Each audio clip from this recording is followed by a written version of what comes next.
लोक आले का मोदी बाबा तयार, मुंडवळ्या लावून मीच तिकडे पाठवरती चढणार. दुसरे आमचे आहेच, पुन्हा येईन पुन्हा येईन.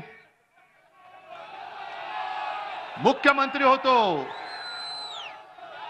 चपरासी झालो तरी चालेल, पण मी पुन्हा येईन.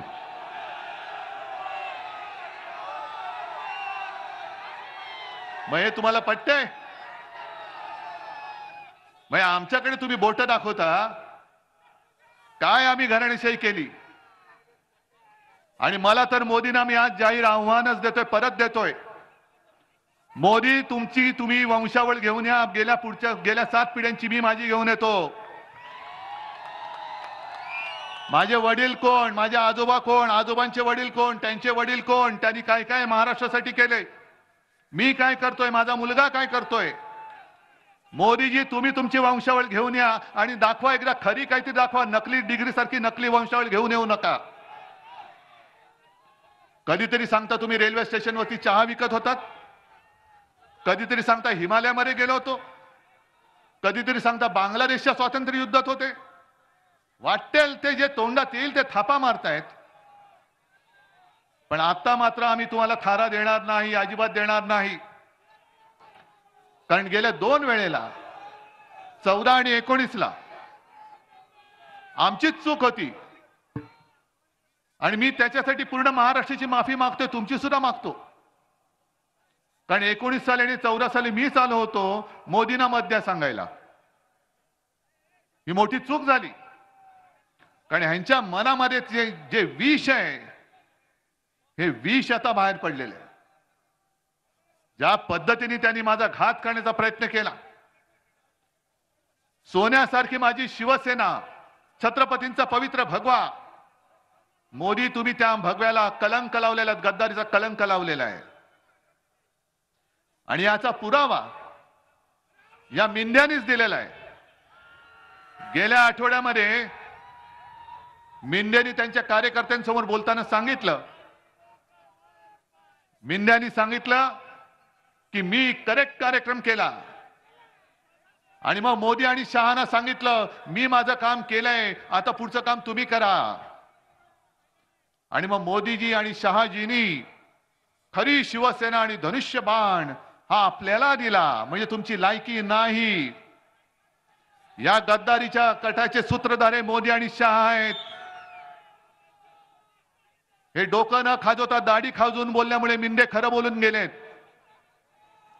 मोदी आणि शहाने महाराष्ट्राच्या पाठीत खंजीर खुपसलेला आहे.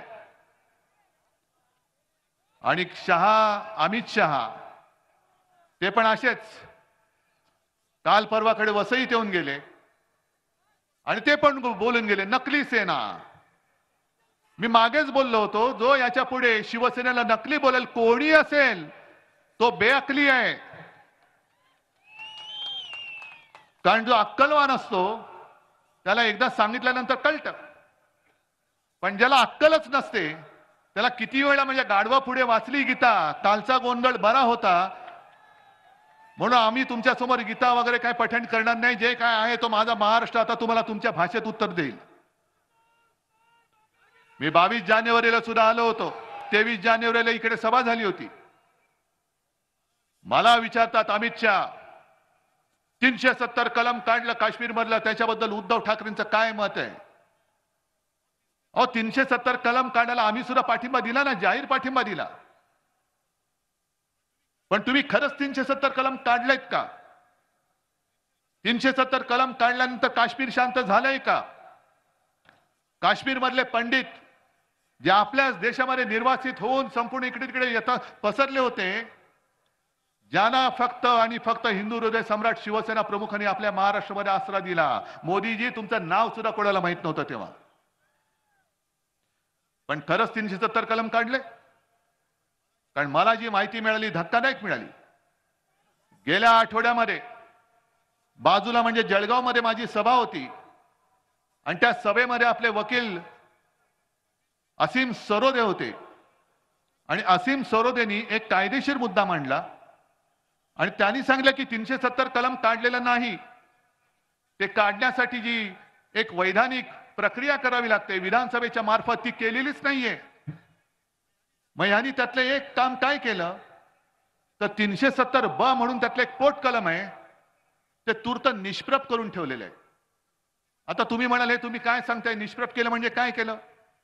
म्हणजे थोडक्यात सांगायचं हे दिवे आहेत, या दिव्याचं बटन मी बंद केलंय, दिवे काढलेले नाहीत, बटन दाबलं का पुन्हा दिवे चालू होणार. तसं 370 कलम त्यांनी निष्प्रभ केलंय आणि त्याचा परिणाम असा झालाय की जी एक बंदी होती की काश्मीरच्या बाहेरची लोक काश्मीरमध्ये जागा विकत घेऊ शकत नाही, ती बंदी उठवली गेली.